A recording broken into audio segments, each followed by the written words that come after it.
For millions of years, humans faced feast or famine.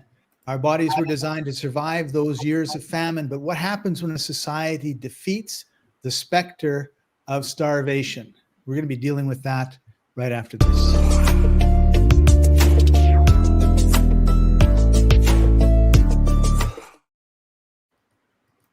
Welcome, everybody. I'm Scott and Paton, and he's Martin Pytela, health coach at Life Enthusiast. Hey, Martin, how are you doing today? I'm doing awesome. Thank you, Scott. All right.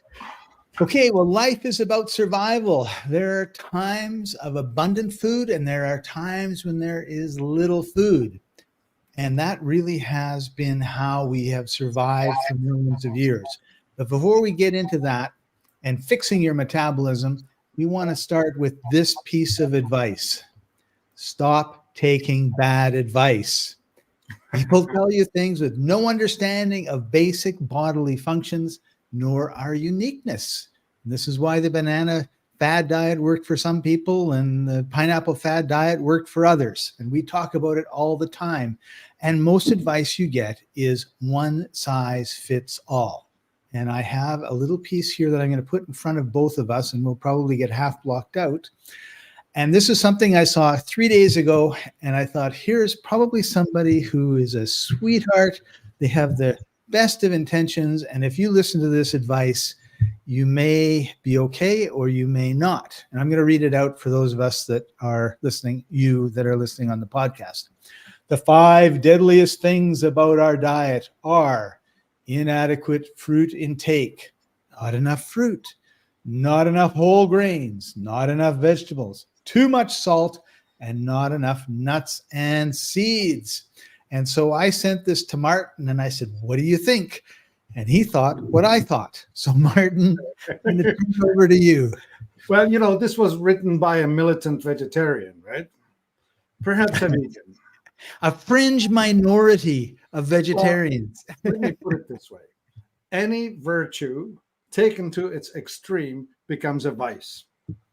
There's yin and yang in everything, right? Like the yin of things is you can be the kindest person, but if you're too kind, they will rip you apart. You'll give yourself away. Remember the story? You're in an airplane and they're teaching you how to fly, and the first thing they tell you, in case of depressurization of the cabin, we will drop a mask with oxygen. Put your own mask on first. And the reason you're doing that is you cannot help somebody else until you have secured yourself. Because otherwise, 2 of you die. Well, anyway, that's me talking about virtues, right? If you are virtuous and you help everyone else first, you all die. So let's go back to the vegetarians. So in genetics, our ancestors lived in a fairly limited terrain. They didn't travel much. They would be, you know, if you're born in Switzerland, you live in Switzerland, you die in Switzerland. Only a few guys like the sailors would get on a boat and sail from Spain to Caribbean or something like that, or around Africa. But there were very few that actually did traveling. Most people were born, lived, and died within about 10 miles of their starting point, which had you living on the food resources that are locally available, which genetically made all of us compatible with that. To give an example, if you're born in North Africa in a Bedouin tribe on an oasis, you have ample access to dates, figs, pomegranates, and camel milk.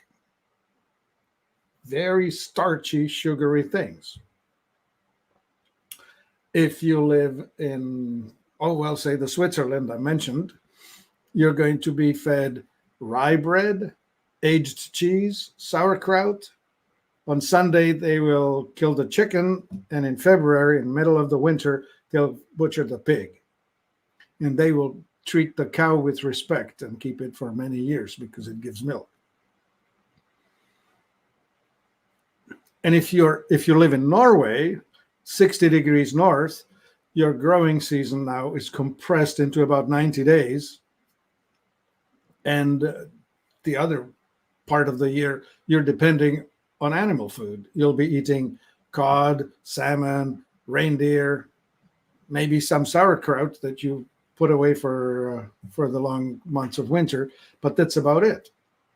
So your genetics will be different. I'll give a real extreme example. Somebody living north of 60 in America would be considered an Eskimo and would live on whale blubber, raw seal meat, no vegetables.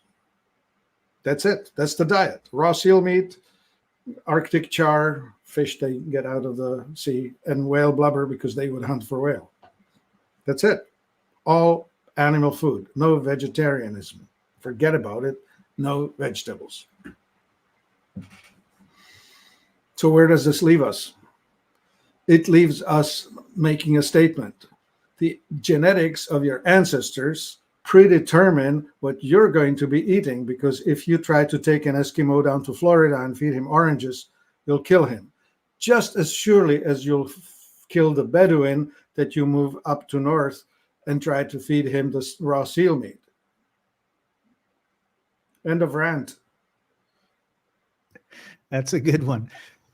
So getting back to this, inadequate fruit, not enough whole grains, not enough vegetables, too much salt, not enough nuts and seeds. One of the things you said, and I don't know if it was on the show or if it was when we were just chatting one day, was nuts and seeds are only available normally in a very short period of time of the year, right? So, I mean, Well, they are storable, Scott, so they will last. Right, but if you're foraging in the forest, how many nuts and how many seeds are you going to be finding as you're foraging, right? Like not a lot. Whereas we get this, 2-pound tub of cashews and we chow down on it, every day for a couple of 3 handfuls. We're getting way too much of the nuts and seeds than we used to get, right? Yeah. So we're not saying don't eat fruit and don't have grains and don't eat vegetables and don't cut back on salt. It depends too. Like if you're in a tropical area where you're sweating all the time, you probably need more salt than if you're above 60 degrees latitude in the Arctic Circle where you're never going to be sweating at all and you're going to be hanging on to all your salt. Yeah, and more importantly, sodium and potassium are the sodium-potassium pump.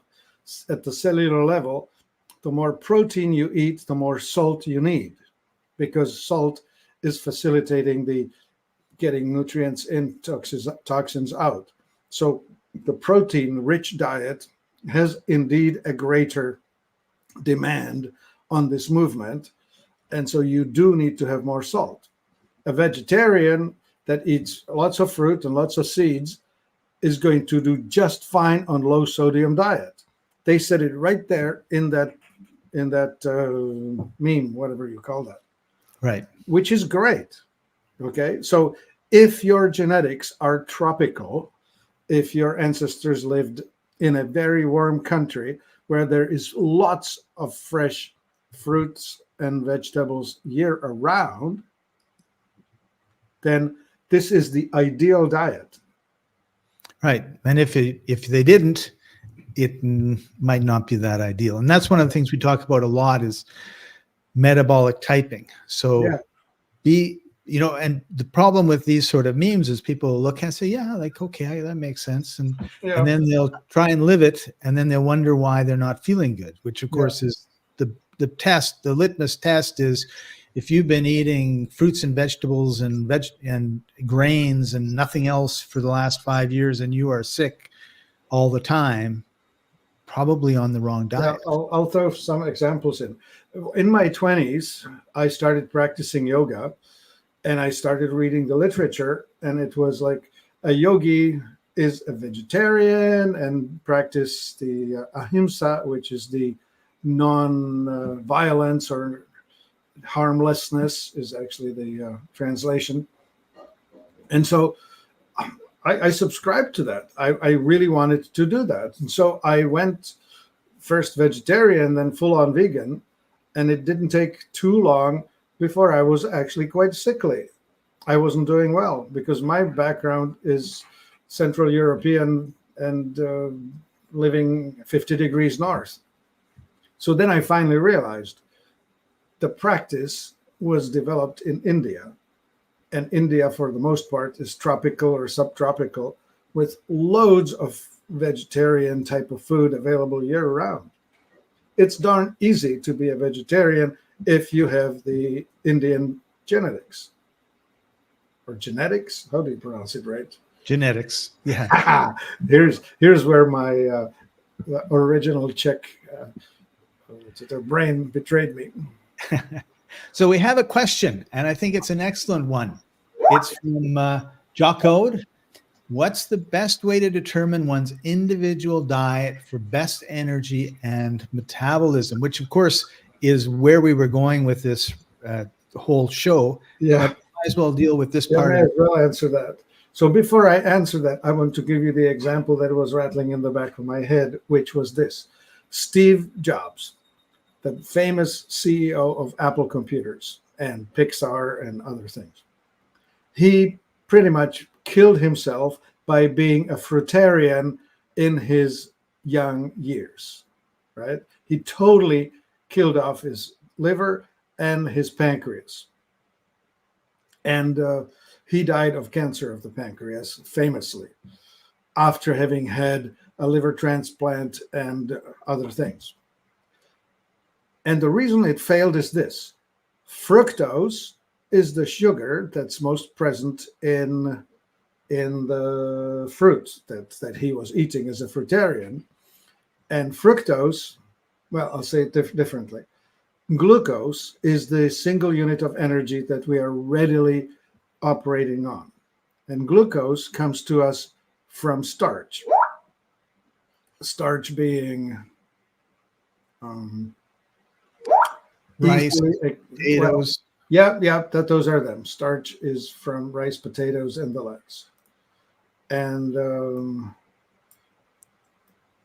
so that's easy. The body understands that. But then fructose is actually a combination of one glucose, I should say differently. Sucrose, what we call sugar, is one glucose attached with one fructose. Glucose has 6 carbons, fructose has 5 carbons in its molecule.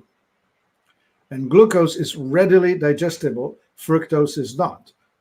Every single cell in a human body can digest glucose, but only your liver will process and convert fructose into something usable. So that's why his liver was having such a problem. So when you put yourself on a high fructose fruit diet, you will cause yourself trouble. Vegetables are not that. Vegetables like carrots and broccoli and rutabaga and all of that, that's mostly starch. That's the good old easy glucose. Right. But fruit like apples, pears, peaches, watermelons, they are heavily fructose dominant. And now here comes the important point for everyone to get. High fructose corn syrup, the deadliest of things invented by industrial food processors. Please avoid it like the plague. So fructose, some people handle it just fine, but many, many people do not. And if your genetics don't support it, then you're going to have a really hard time eating a high fruit diet. And right. We're not talking about eating 1 apple a day. That's easy. That's no right. problem. It's like when you eat 10 apples and 2 pounds of blueberries and. Well, the way you get there is you start juicing fruits, right? Oh, juicing fruits, right? Yeah, you're gonna do pineapple and apple and pear, and you just start piling it in, right? If you drink half a gallon of apple juice a day, I promise you'll be in trouble. Right. Oh, growing up, working in a grocery store, we sold gallons and gallons of apple juice. I mean, hundreds of gallons of apple juice. Yes, lots and lots. Oh, And orange juice is in the same category for orange juice too. Yeah. Yeah. Okay, so now let's answer the question. So there are two ways. You can do that either in a shortcut, which means that you can buy yourself a $97 test on Life Enthusiast website. It's called Advanced Metabolic Typing Test. And that's essentially a shortcut. I'll take you to the results by having structured conversation with you about that. But you don't need that test. You can do it yourself by doing two experiments. One is a glucose challenge, and the other one is a protein fat challenge. And by challenge, we mean this. Eat a bowl of porridge with some banana on top and a glass of orange juice. It's like carbo shock. And if you really want to spike it, have a shot of whiskey with it. Carbo. And it will have an effect on you. And there are two effects. One is alkalizing and the other one is acidifying. And when you're acidified, you start being very impatient, start talking fast, lose your social graces, turn yourself into an anxiety-riddled creature. If you turn it inwardly, you'll be filled with fear. And well, if you're thinking about the future, it'll be imagining all the things that will go wrong. If you turn it into the past, you'll be thinking about all the things you did do wrong. Either way, it'll be just a anxiety-riddled nightmare. That's over-acidic. And the other emotion that comes with it is anger. If you're angry, you're probably too acidic. The other field is known as alkalinity, and it goes with being much more pleasant, less abrasive, less direct, less, more diplomatic. However, it comes with procrastination. It comes with despondence, if it gets deeper, hopelessness, and depression. So over alkalinity is just as bad as over acidity. You want to be somewhere in the middle. And if you're over alkaline, you're probably having naps. Yeah. The best solution for being too alkaline is to take a nap.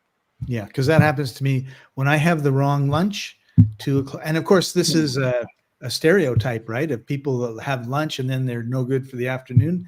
Well, when I have the wrong lunch, I'm back and I'm laying down on the couch and sleeping for an hour and a half. Which is right. Sleep it off. And well, the Spaniards have made a system of it. They call it siesta. Right. So they knock themselves out with a bottle of wine at lunch and then sleep it off and then come back to work. No problem. Right. So, all right. So that's the test A. That's the overly starchy, too much glucose test. And the other test will be your fat and protein test.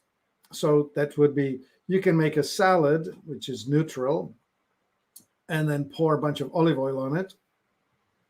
That's a fat kick.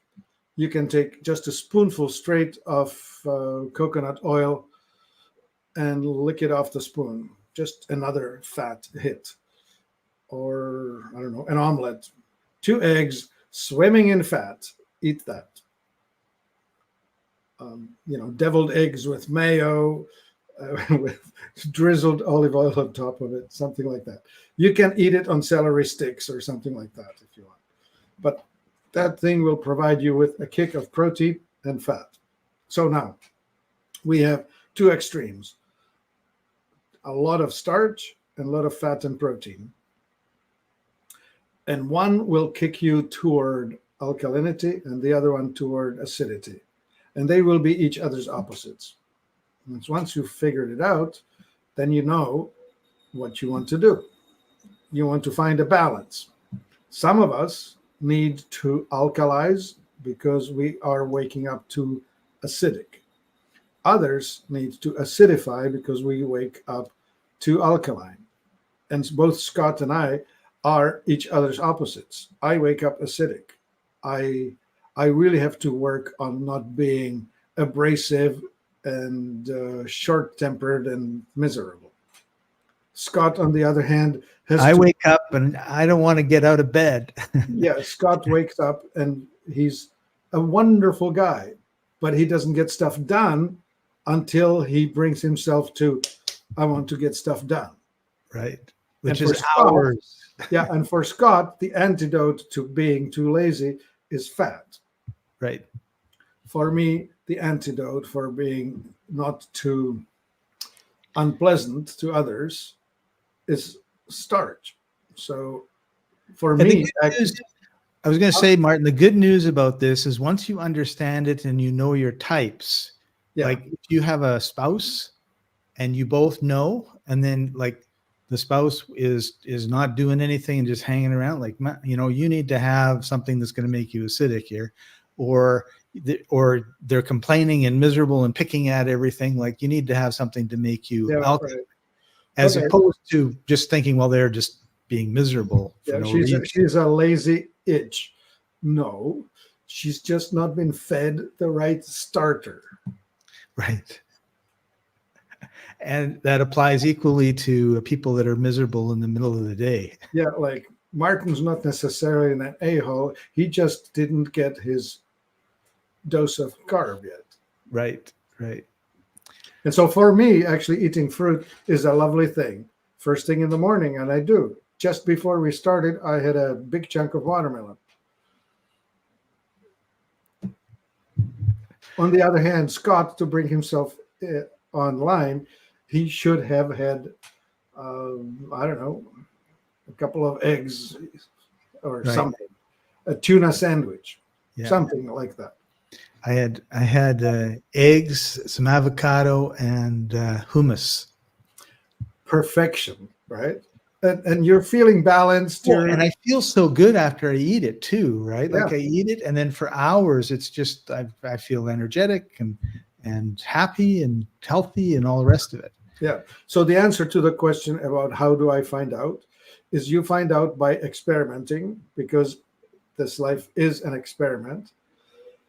But you can make a shortcut. You can get the test. You answer about 120 multiple choice questions. And at the end, we will tell you two things: how you alkalize or acidify, and how you gain or lose weight.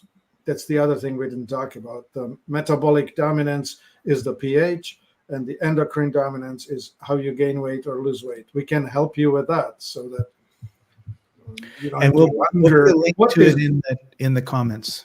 Yeah, what is the best diet for me? Well, again, the best diet is the one that suits your endocrine dominance, and we can help you understand that.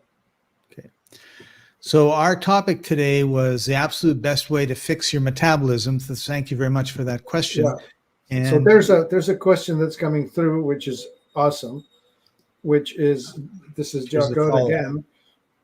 And so the question is, does a saliva or urine pH test help to determine if alkaline or acidic? And the answer is yes. And there are two things. So your urine tells you what your body's getting rid of.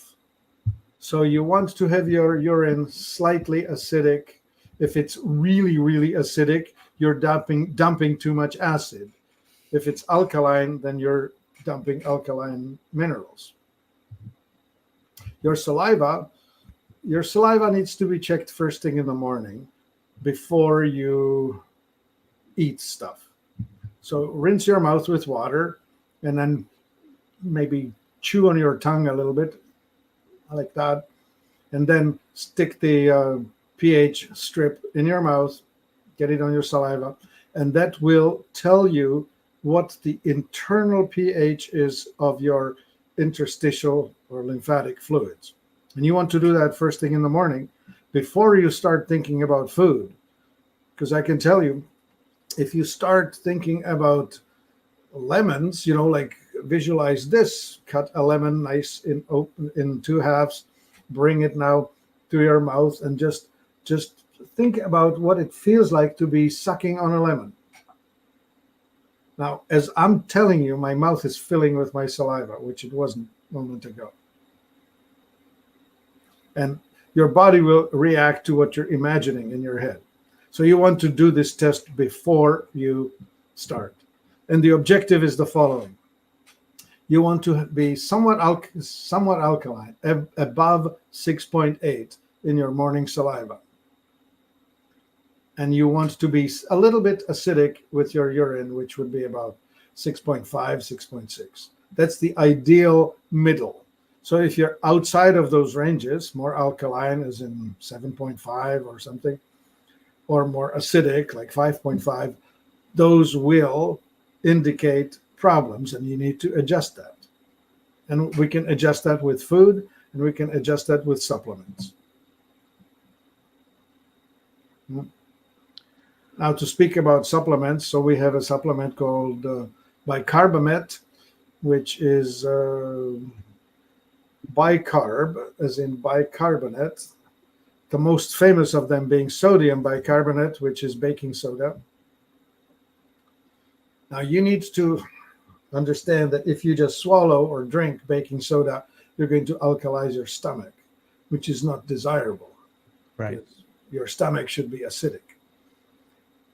But if you swallow it in the form of the pill, it actually gets through your stomach, hits your duodenum, comes open there, and that's where it should be, and that's perfect. It's going to help you with your health that way. Cool. All right. So getting back to our topic about the absolute best way to fix your metabolism, I think what we've covered is probably the absolute best, but we made a 10-point list, which we don't have time to go through. But no, let's do it. Let's do it in the next 15 seconds. Okay. So right now, there's 828 million people, 10% of the world's population, who go to bed hungry each night. 46 million more this year than last year. But in the US, there's a different problem in that 42% of adults are obese, and Black and Latino adults have the highest obesity rates at almost 50%. So there's no doubt that we have a divide in the population of the world, and they're both going in the wrong direction. And so, when we want to take a look, we know why people are going to bed hungry. We're not spending enough money on food for them to be able to get it. And but why are 50% of Americans fat? So number one, and we've been talking about this for weeks now, is processed foods. No nutrition and lots of calories. Going to be a problem. Yeah, calorie rich, nutrient poor. That's the result of the industrial agriculture. It's a bad thing. And then drinking sugar water or alcohol. So here we are. Which is, again, that's the ultimate. You now are not eating a taco or a hamburger that has a wee bit of something loaded with bad stuff. You're now reducing it to absolute nothing other than the sugar and red dye and some other ugly things. Right. And we've gone from being agricultural and building things to sitting in front of computers, and we don't get any exercise. Yeah, sedentary is a horrible thing because now you have loaded yourself with energy and you're not creating a demand for the energy. Yes, your brain does use up 20% of your glucose that's available, but that's only 80%. I mean, 20%. That the remainder is still looking to be spent. And if you overeat calories, and especially when you overdrink calories, you'll be in horrendous amount of trouble. Fatty liver and diabetes and obesity all at once. Drink water. You hate to hear it, but do that.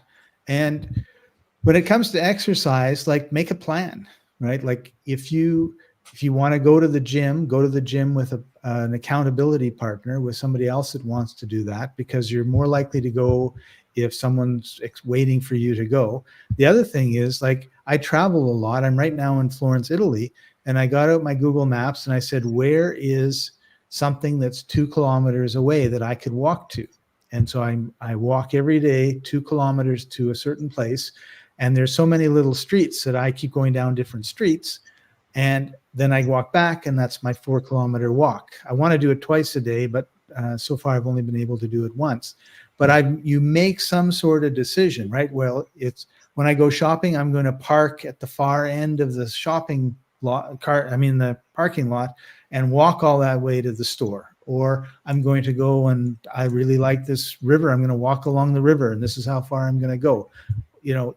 Or I want to go to yoga, or I want to go to Pilates, or whatever it is that you want to do.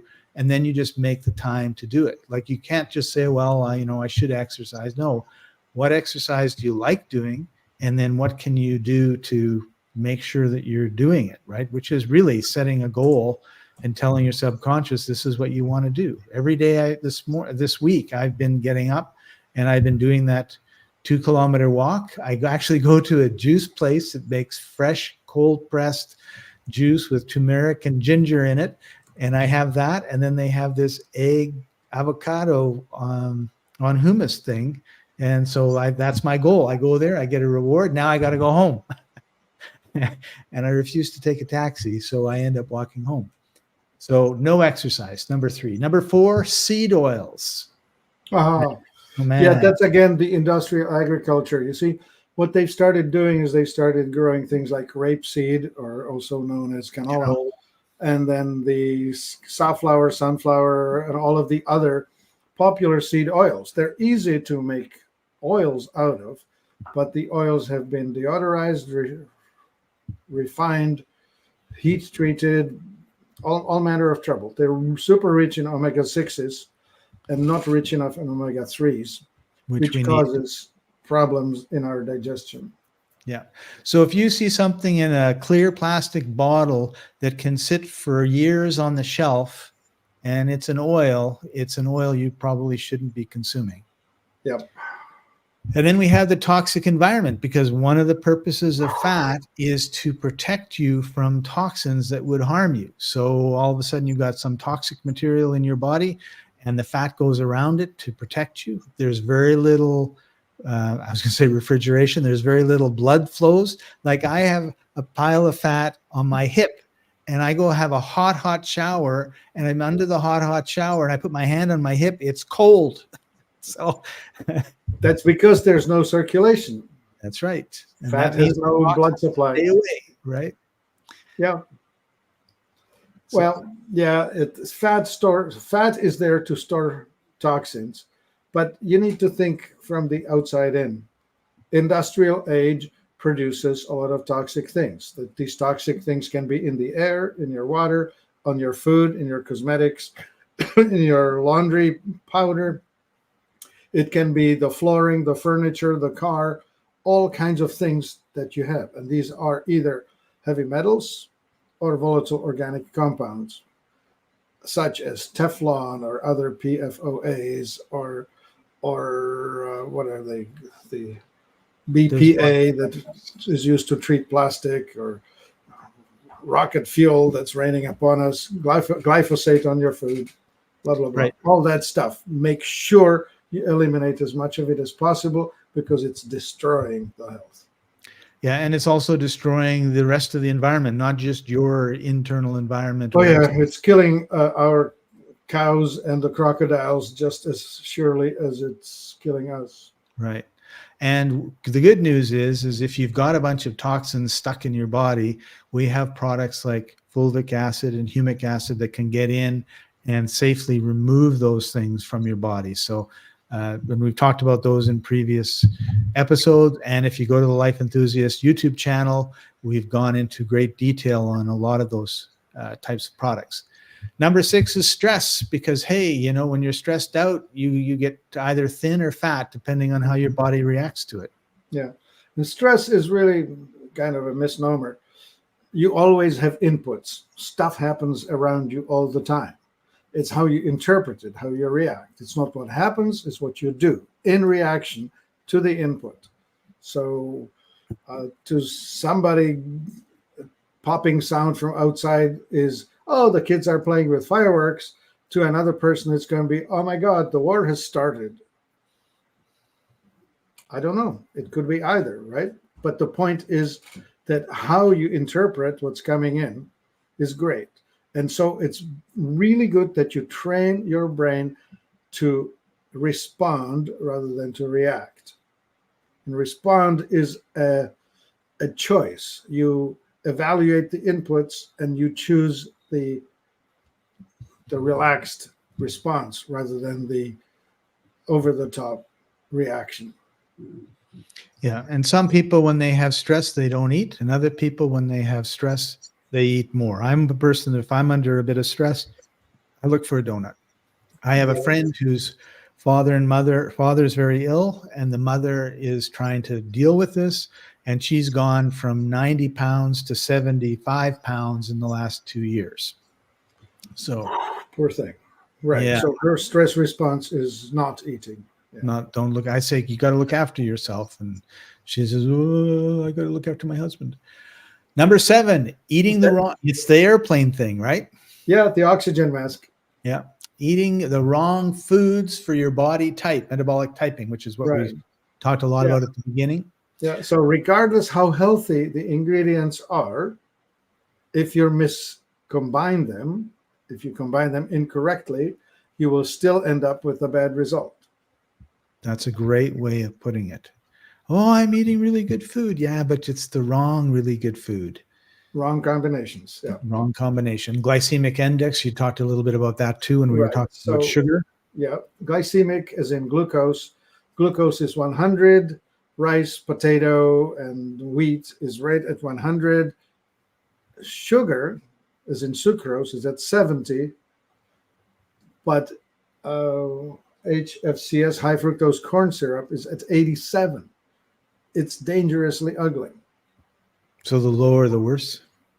No. You want less. Okay. Fat is at 0. Protein is in the 30s. Okay. Broccoli is somewhere around 50. Okay. Number 9, insulin. Right. So insulin rises in your body in response to the glucose intake. The higher your glucose, which happens to higher the starch, when you get insulin, that is converting the glucose into triglycerides, which will convert into fat, body fat. So all of that scare about triglycerides and LDL cholesterol and all of that, it's all facilitated by insulin.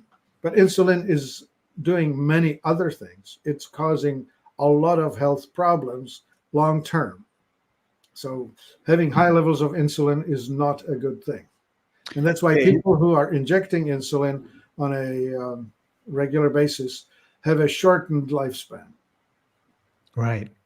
Okay, we're going to have number 1 coming up right after these 2 comments. One from my friend Stan in Kenya. When I am stressed, I rarely eat myself, he says. Okay, Stan. Well, you're not a Scot.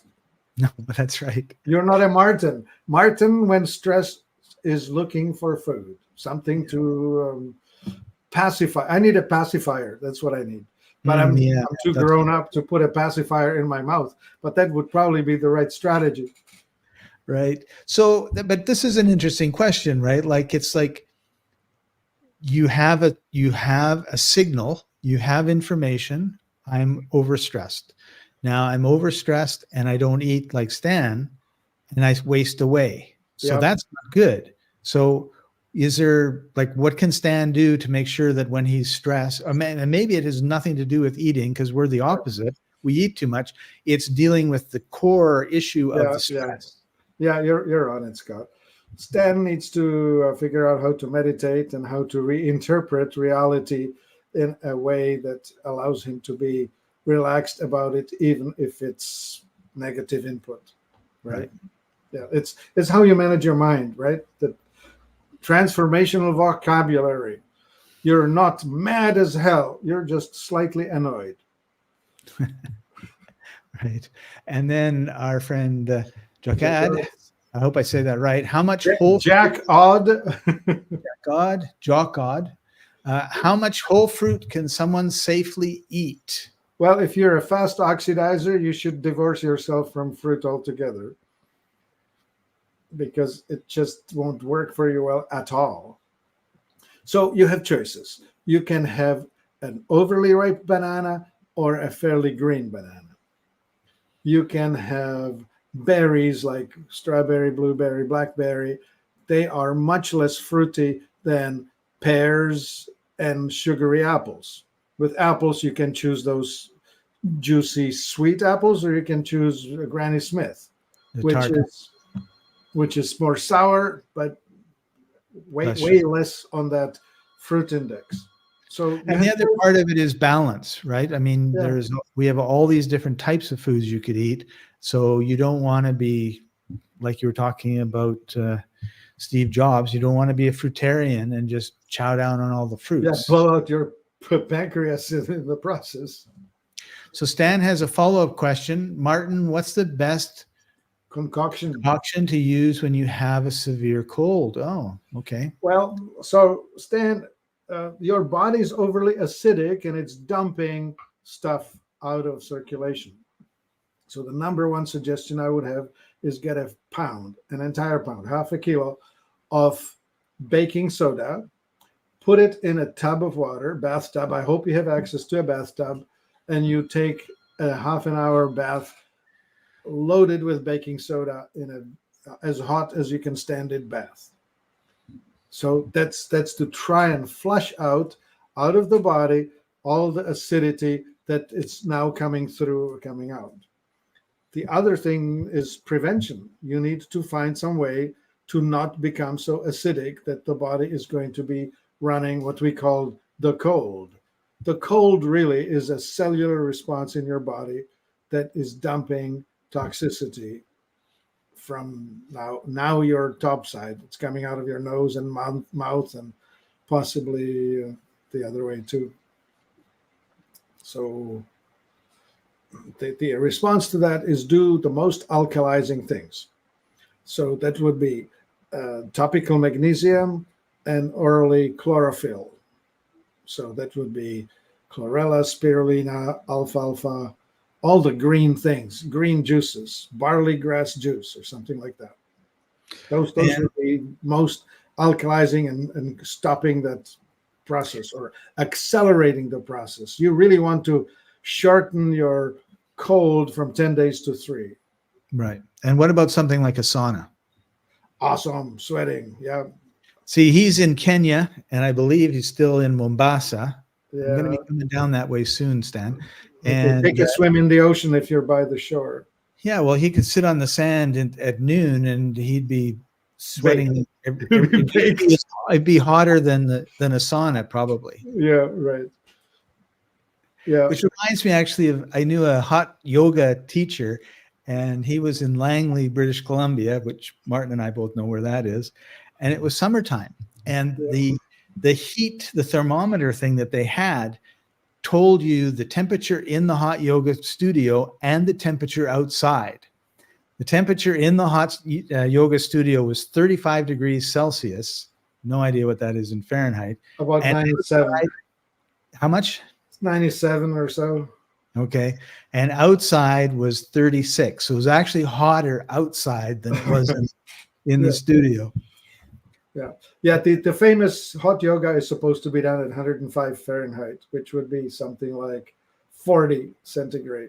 Well, maybe I had it wrong. Okay. So number 1 on our list, I actually have it the other way around, is the thyroid. So oftentimes when it comes to being overweight, we have some thyroid problems. Yeah. Well, okay. So dysregulated thyroid is what is a huge problem for so many people. The thyroid gland is one of the things it regulates is your set rate, how much you're burning sitting still.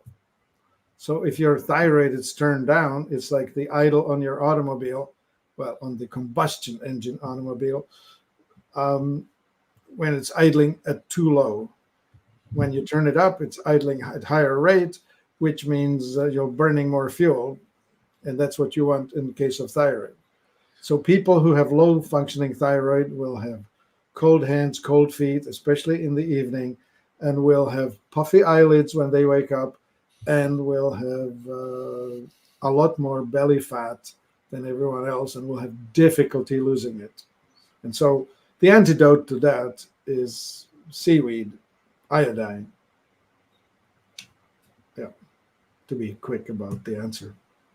Cool.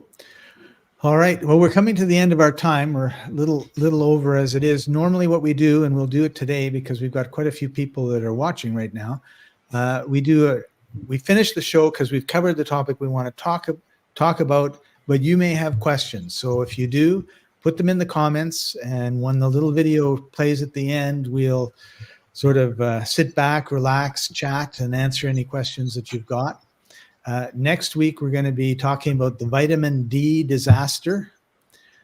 And we also have a few products we want to tell people about. These, I picked these. Hopefully, Martin, they're applicable to today's topic.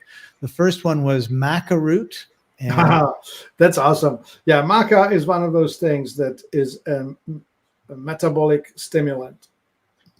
Maca is grown at 14,000 feet above the sea level in the Andes, meaning it is capable of functioning in a stressy environment. So when you give that to people, it also helps us to function in a stressy environment. So it will crank up the metabolism. Cool. All right. The next one that we wanted to talk about was selenium. Yeah, selenium, iodine, B12. What happens is iodine stimulates the thyroid. Selenium supports the function of all the metabolic things. And B12, vitamin B12, is the vitamin that regulates how tired or energized you feel, among other things. It will also regulate how smart you are, how well your brain is functioning. So good show, Scott. Good picking. That's a very important and well put together supplement. 3 things at once, all of which are important to people who find themselves lacking in energy. Cool. And the last one, because I knew stress was something we talk a little bit about, is Stress Ease, which is one of a series of herbal tinctures that I don't live without. I may not have it every month because when I travel, I can't always get every order when I want it. But pardon me, I will go through 3 or 4 of them in particular and rotate through them. And Stress Ease is one of the ones. Cordyceps is the one I have right now. Yeah. And I just think they taste terrible, but they're excellent. Yeah. Cortisol ease that Scott just mentioned is great for people who find it difficult to let go of stress. There's this thing called the post-traumatic stress disorder. That can be a long-term problem where you are really broken because of some stuff that happened in front of you or that you lived through. But even the daily stress, some people, especially gamers, for example, if you're sitting at your computer, just going until, and then you say, okay, turn off, go to sleep. Not going to happen. You need to find some way to come down from all that excitement because you are in gear in full swing. Cortisol ease is excellent at bringing you down. Awesome. Stress Ease is an awesome product. Stress Ease. Yeah, let's talk about Stress Ease. Yeah, Stress Ease is a great product for people who find it difficult to deal with the general inputs. If they feel nervous, jittery, responding, what's the word? Well, remember I was talking about react versus respond. If they find themselves reacting rather than responding, Stress Ease is an awesome tool to help put a gap between the input and the response. Right. Awesome. All right. So we come every week at this time, 2:30 Eastern and 11:30 Pacific. We're going to have a question period after the show. I know we've already got one question there waiting for us. One of the things that one of the purposes of the show really is to introduce you to Martin, because he's an amazing health coach. I've known him for 20 years. We've grown up together, so to speak, and had a lot of fun and done a lot of, and he's one of the reasons why I feel like I have the level of health that I do. A lot of the people that I know my age have tons, and I mean, it's just shocking when they pull out their pill box and there's like 10 pills that they have to have each time they have pills, not 10 pills in a day. And then some of the things that they get into are like, I have to take this for the rest of my life. And I have 0 pills. I mean, I will, right now, I don't think I have tinctures. You have supplements. You are taking supplements, right? Oh, there it is. That's the famous one. Yeah, nanosoma, I mean, it's not that I don't take anything for my health. It's just that I take stuff that has, so far as I can tell, no side effects and is all kind of natural as opposed to a petroleum product. So, anyway, one of the things that we wanted to do is make Martin available to all of you. So here is the link, and we will put it in it's in the descriptions. Because you can go there and you can have a 15-minute chat with Martin about whatever you want, and he's going to be able to help you. And then if you need more consulting, he's willing to do that as well. Anything you want to add to that before I move on? No, hit it. Okay. And we're on Facebook and Twitter, and Twitter's better than it was, and YouTube, and they are all platforms that censor things that are not what the mainstream medical establishment wants you to know. So we are very careful on what we say here. If you want to get Martin uncensored on Sunday on Telegram, where he talks for an hour about different topics, and you can ask questions about anything you want, then the URL is also in the description. That's it. And it is noon Eastern and 9 Pacific every Sunday.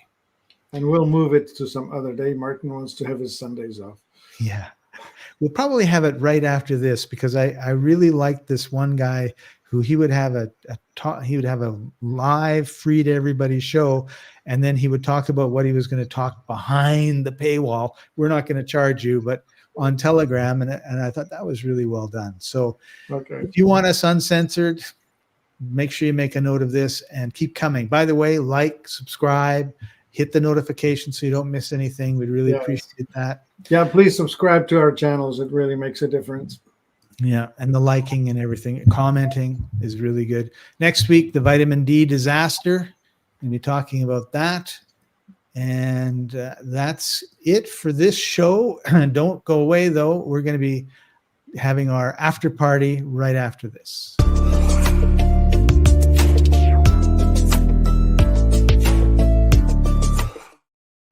All right. So unstructured and still censored. That's right. So we have a couple questions. I think maybe we should deal with those. Stan, who is talking about his cold. Okay, so Stan has this natural grandmother thing that has ginger, lemon, and garlic. So garlic is the famous thing. It's known as the Jewish penicillin. It's antibacterial and antiviral. It's possible that your garlic is not as healthy as it used to be, as in God knows where you're getting it. The other thing with garlic could be that, well, garlic delivers a lot of sulfur to the body, so it's maybe you can up the dose of sulfur. One concern I have, Stan, is that you live in a tropical environment. If you have mold in your home or work, whatever that is, black mold, aspergillus, that sort of thing, if that's in your environment, you will get worse and worse and worse, and it's just terrible. So please be a detective. See if you can find, I mean, the way they build houses out here is that we actually have gyprock or sheetrock, which is 2 sheets of paper with some gypsum between them, and then we have wood studs, and in that space between these 2 sheetrocks on either side, we have airspace, sometimes filled with insulation, but oftentimes with water pipes. And if you have water leaking into that space that you do not see, you will have black mold growing on the inside between the sheets of gyprock. And if that's happening, you will be very toxic and you will be very ill from that. So see if that's a problem, because if ginger, lemon, garlic isn't working, you probably have a mold infestation, and I don't wish that on anyone. Yeah, that's actually really brilliant, Martin. I had a friend who was very sick for 10 years, and finally, nothing to do with his sickness, decided he would change his bed. So he took apart his water bed, and he discovered how much black mold there was in the not in the water bed, but underneath the water bed, from the leakages and everything. So he got rid of all that, cleaned it all up, and he was really, really well. So if you're in a toxic environment, it doesn't matter how much good stuff you're putting in if it's not compensating for the toxicity of the environment. So I think that's a really good advice. Right. Otherwise, ginger is a stimulant. It's a wonderful thing. Lemon is a wonderful thing. For one thing, vitamin C is famously good at helping your immune system. Potassium, which is potassium citrate, is the main mineral inside of lemons, is wonderful stuff. All of that should be working for you. That it should be working. When you're saying it's not working, that must mean that something else is in play. Right. Celestial Soul has a couple really good comments and questions here. Oh, So good. what are your thoughts on C60 and do you carry the product? Yeah, We Scott, love it. And yes. yeah, and Scott, it's called Intense 60. Look it up and post it. So carbon 60 is a form of carbon that's got 60 atoms of carbons stuck together.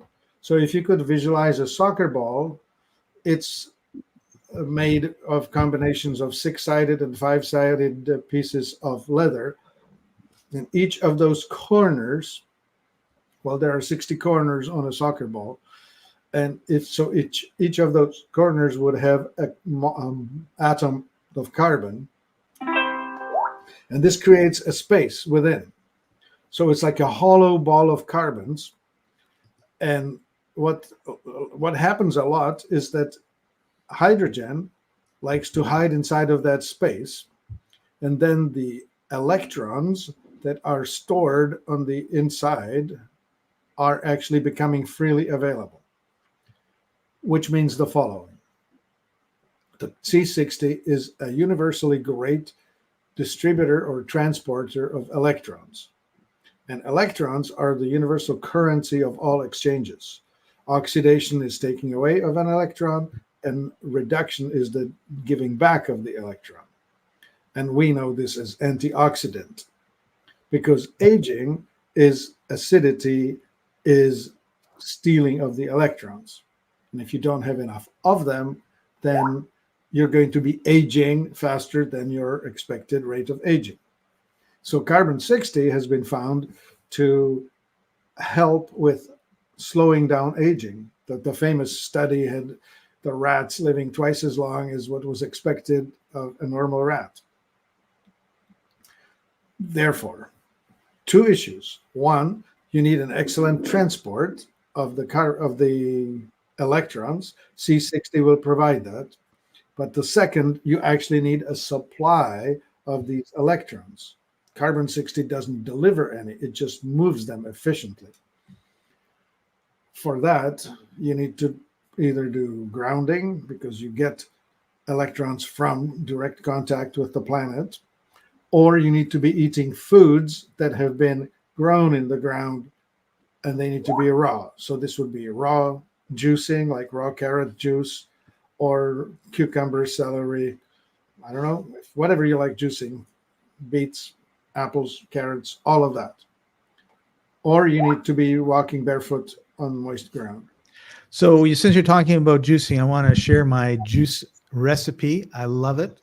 I take 2 apples, I take 2 beets, I take 3 or 4 carrots, depending on the size of the carrots. And by the way, it's never the same every time. It's just kind of like, these are like round numbers. Sometimes celery, and I take 3 or 4 cloves of garlic. Yeah, it has a bite.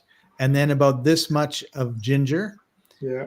And if I have turmeric, which when I was doing this was not something easily found and very expensive, if you did find it, but now I see it all over the place, then I would take some turmeric and put it in as well. Yeah, you can put a big piece or small piece of turmeric just like ginger, because they both look about the same. Ginger is kind of slight yellow, whereas turmeric is richly orange, but on the outside they look very similar.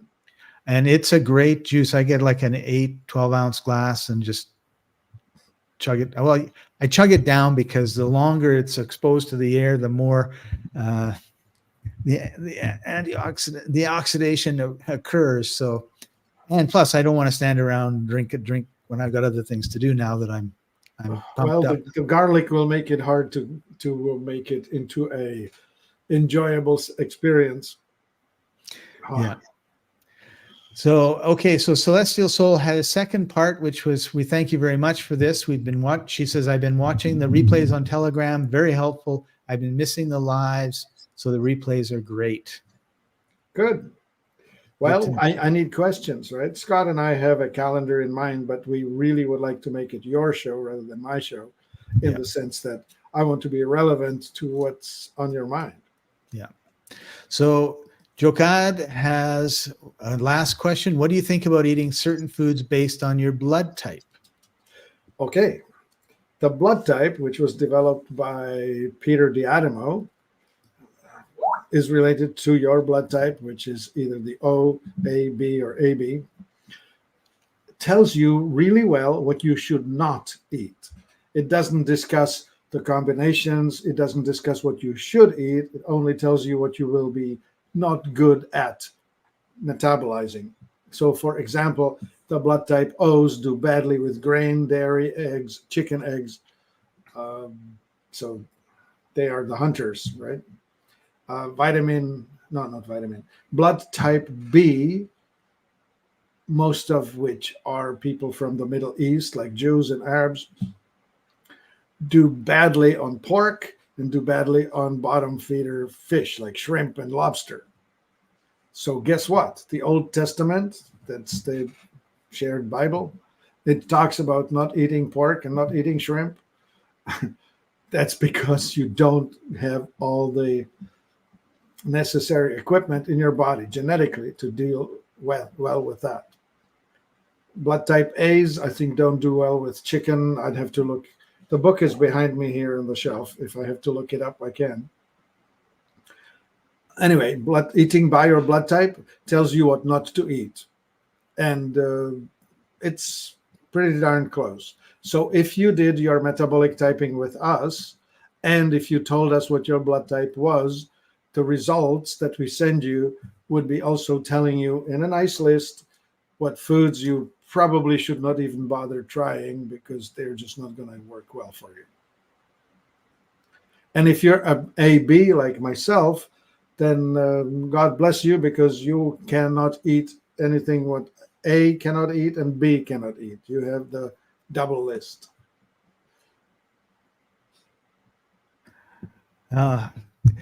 So you're just saying that there's a lot of food that you really shouldn't be eating?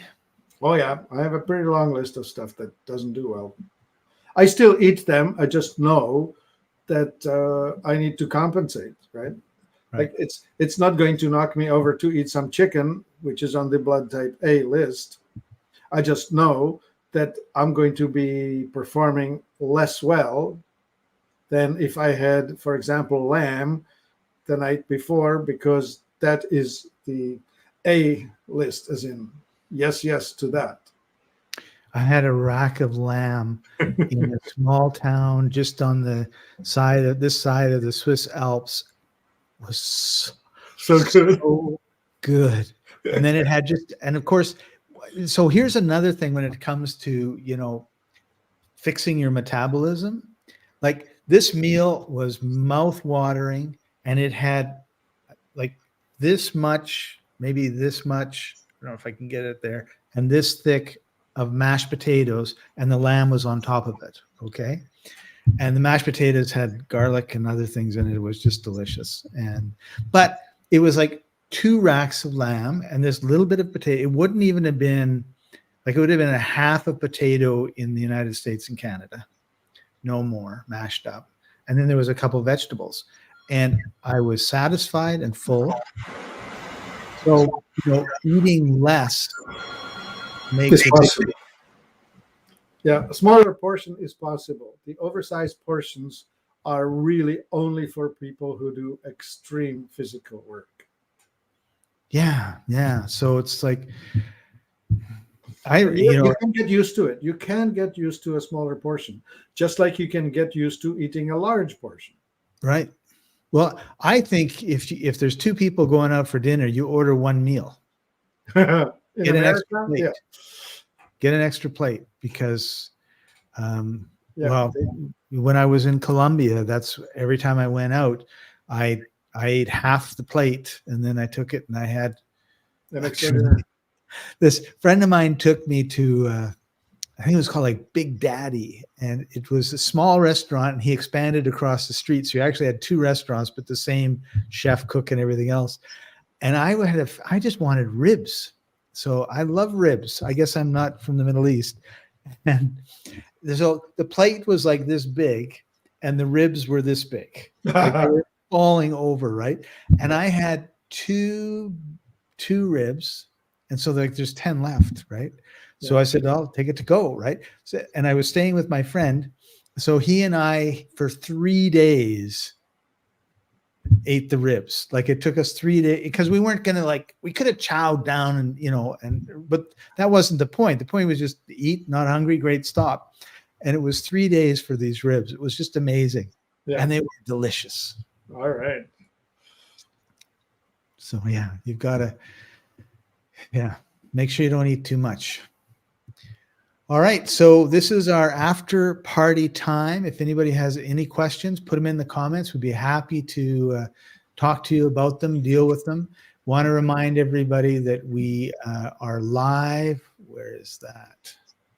On Telegram on Sundays at noon Eastern, 9 Pacific, t.me/life&co. And this is where we tell the uncensored versions of everything. We know on Facebook and Twitter and YouTube, unfortunately, if you say anything that it goes against the mainstream medical tyrants, oops, did I say that out loud? They will shut us down, so we don't want to do that. But we are uncensored on Sundays for now. We're going to probably change the date. And every Thursday, we are live on YouTube and Facebook at 2:30 Eastern, 11:30 Pacific. And so, Martin, before we go, I would like you to share, and I'm putting you on the spot, so hopefully you have the answer. I'd like you to share an experience that one or two of your customers have had in the last week or month where they've tried something and go, oh, wow, this has really helped. Well, I'll tell you, I have been talking to this one particular person for, I don't know, 2-3 months. She started, when she called, she said, I have been sick for over a year. I have incessant pain in the back, just under my ribs, and I'm hurting and hurting and hurting. And I have had every test known to man, colonoscopy and endoscopy and blood test and this test and everything test, and nothing's helping. And I'm in chronic pain, and I'm in, I don't know, just hurt. So I start telling her things, what I think she should be doing. And I'm saying, look, nothing gets better until you detox. You have to take the detox. Well, she doesn't. And she calls again in tears, just crying. And I'm saying, well, are you doing what I'm telling you? No. And so she keeps going for more tests, and she ends up with, I don't know, some problem with the parathyroid. They find a nodule, they operate on it. It still doesn't deal with the back. Finally, I ended up talking to a friend of hers who said, I went for a visit. I didn't realize they moved into a new house. That new house smells like a new car. It's got phenomenal level of volatile compounds in the air. And it's a smart house. They have it loaded with electronics and Wi-Fi and everything. I'm thinking, well, there we go. This person cannot get better until they deal with the air and the electromagnetic stuff. And it never came up. Right? I keep saying, well, because of what you have, I need you to start detoxing. You need to detox your environment. And yet she did not connect that detox your environment is, we just built a new house. Wow. Yeah. So, I mean, I'm not the best always, right? It took me several conversations to finally put it together, but Well, it's like a detective story where you're half blind because they're not giving you all the information that's available to help you solve the problem, right? Yeah. And most people really have no idea how toxic their environment is and how toxic electricity is. Like we have these wires, the wires aren't, the electricity goes through all these wires. The wires are in the walls, they're in the ceilings, because there's lights. And but the Wi-Fi is worse than that. And the Wi-Fi is worse than that. So, turn off your Wi-Fi at night, see what happens. That's one.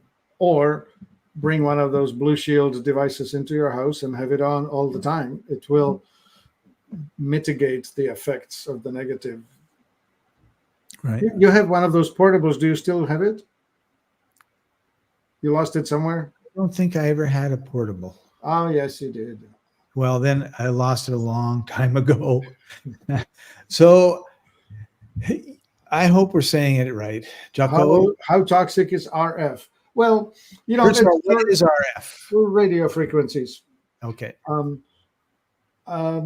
It's like this.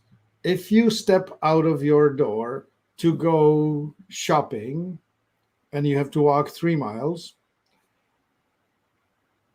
on a sunny day with low wind, it's just a sunny day, low wind walk. If you're walking it on a stormy day against the wind with the sleet hitting you on the face, it's going to be a much worse of a walk. You still make it to the store and you still make it back. The Wi-Fi is like that. It's making your body suffer the effects of the environment. You're toxic all around. To give you the specifics of it, it's called voltage-gated calcium channel. The voltage-gated means that when there is this EMF hitting your cell, it's causing the cell to release calcium. And calcium is the signaling molecule for stress, fight or flight, anxiety. So you just keep hitting it with this fear signal. So as you're dumping it in, you need to have sufficient amount of magnesium to counteract it. But most of all, you're actually having to deal with it. So you have this fear response, right? Every time it hits you, you need to do something about it. So it's like walking upwind in a strong storm. You will be a lot more tired at the end of your walk relative to what it would have been had it been sunny and no wind. And that's what Wi-Fi does to you. It makes everything worse.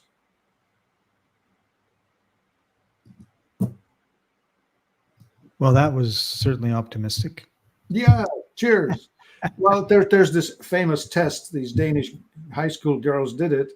They took seeds. They were sprouting the seeds. And they put one set of seeds right next to the Wi-Fi router and another set of seeds, same batch, same lights, same temperature, just not right with the Wi-Fi router. And the ordinary seeds sprouted in 6 days this tall, and the Wi-Fi treated sprouted minuscule, nothing, dead, right. No life. So in our EMF constant field, we are always stressed. Yeah, it's constantly putting negative pressure against you. It's just always pushing against you. So one thing that we should do is make sure that we rest, that we meditate, that we do things to, take the stress down. Yeah, go for a walk in the forest if you can. Yeah. Get out. Yeah, that's right. Like get out to the parks, get out to the forest, try to be in the country. And so Martin, is this one of the reasons why when people have a 2-week vacation or a 1-week vacation and they fly from wherever they are to a beach, they feel so much better and relaxed and everything else? I mean, it's one of the things, right? Like you just dump all your stresses away. The autoimmune conditions develop as a consequence of being stressed. And these stressors we have two types, right? We have triggers and thresholds. Threshold is how big is your resilience? How much can you resist? And triggers is what's coming at you that's going to make you feel worse. And these triggers can be weather, like, an oncoming storm is putting pressure on you. EMF, the existing EMF is putting pressure on you. Eating food that's less than optimal. Inhaling smelly things, volatile organic compounds, right? Like you're piling it on. You're piling on the triggers. And if your threshold is this much and your triggers are this much, you're going to blow up. So at some point, you exhaust your capacity to resist and you break down. For some people, it's never. For some people, it's in their 50s. For some people, it's in their 20s. It just depends what hits you, how hard it is. I broke down at age 26 because I had a massive amount of toxic mercury added to my load, and I couldn't carry it. My body just caved in. So the question, do EMF devices help reduce the negative effects? I promise you that the Blue Shield machine will do that. We sell that. There are two types. There's the passive and the active. The passive ones are usually in the form of stickers or things like that. And they do help. They are balancing things. And then we have active ones like the Blue Shield, which are constantly sending out a signal. So, and his next question was, how could it be tested and proven? I think there are. I'll answer that. The answer is in the secondary effect. It's not that you're not trying to measure the thing itself. You try to demonstrate how it affects you. I mean, I just talked about the seed experiment not long ago where these gals were documenting that seeds that they were sprouting next to a Wi-Fi router did not sprout, whereas the other ones did. Likewise, for yourself, you bring in a Blue Shield device, turn it on, and all of a sudden, a whole lot of the stressors that you may have, that you perceive, will go away. I remember there's a testimonial on the page with the Blue Shield. A woman, single mother with a teenage daughter, I think 17 years old. Endless teenage drama, the mother and daughter fighting and having issues with one another. She wrote, 2 hours after we brought it in and turned it on, peace settled over this home. The drama ended. Right. People don't understand how big an impact this can have. Irritation was gone. The irritability disappeared. The short-temperedness went away. And this is what the calcium channel will do. It will keep you in the anxiety mode. Right. And Martin, there are scanners that will tell you how much. Yes, they are. Yeah, they're tri-field meters. The simplest one is you take a typical AM radio, you tune it between two stations where it gives you the white noise, and you walk around with it throughout your house. And every time you come close to something that's a source of interference, it will go. Right. And but so who cares? It's all around you. Just take it for granted. It is. If it's not inside your house, it's your neighbor, up the street, up the floor. If you're in an apartment, you're on four sides. You cannot control it. The only thing you can do is bring something good into your space and turn it on. Yeah. Deal with it is really all you can do with it, right? Like deal with however you deal with it. There are different things you can use. Assume it's all around you if you live in an industrialized 21st century society. No question. I really liked your analogy about walking in on a windy day. Yeah. The sleet and everything. Yeah. I don't know why I'm getting feedback. That's probably my microphone. Yeah. Oh yeah, you don't have your ear thing in. No. All right. So any more questions? We are in our after party. We're coming up to the end of our time together today. Oh yes, there is. Wendy says hola. Hola, Wendy. Good to see you. And just remind everybody, every Thursday at 2:30 Eastern, 11:30 Pacific, we're here, and we'll have a live, well, talk about something, then we'll have a live after party afterwards, answer any questions that you've got. Oof, another one, blood test versus hair analysis test. That's a really cool question. Now, this is worth about 25 minutes of a talk. But in short, it's this. Whatever comes into your body is in your blood for a short amount of time. If your body can get rid of it quickly, it'll sequester it. It'll hide it. So especially heavy metals like mercury and lead and such, especially the stuff that's put into these shots that go into your body, that gets pushed away very quickly. It gets sequestered fast. So the tests that say, well, it's no longer in the blood, it must be gone. Well, no, it's not gone. It's in your brain. Now, of course, if you wanted to prove it, it will be hard. Nobody's going to let you sacrifice a bunch of babies to do a test.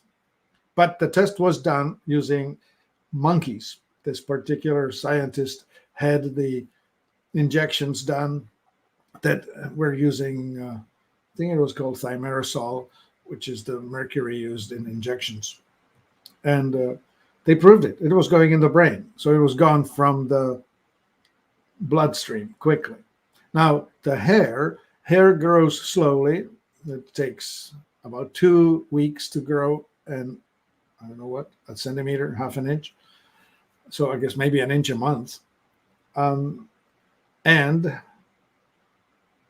so when you take that and analyze it, it will give you a long-term view of what's going on in your body. So it'll tell you how well mineralized you are and what toxins you carry, provided your body is capable of detoxing. People with certain syndromes, genetics, are actually unable to detox anything. So their hair may appear fine, but they still will have symptoms. So I'll take you right back to the beginning. You can spend $150 on a hair analysis, but you could spend just the same $150 on zeolite doing a detox and be ahead. Because if you're really a curious person, you'll have a hair analysis first, then you do the detox itself, and then you do another hair analysis to prove the point that it was reduced. Enough people have done it. Just spend the money on the detox. Don't even bother. Well, particularly since we're in an environment where we know everybody's toxic. That's the point. Like, so there are no exceptions. As Eskimos in Alaska, done by National Geographic, had they got a whole bunch of stuff. Yeah. Awesome. Well, thank you very much for all those questions. Thank you for joining us, everybody. And we'll see you next week. And don't forget, on Sunday, if you want to get us uncensored on Telegram, it's t.me/lifeandco, and it's noon Eastern, 9 Pacific. Thank you, Scott. Thank you. We'll see you all next time. Bye-bye.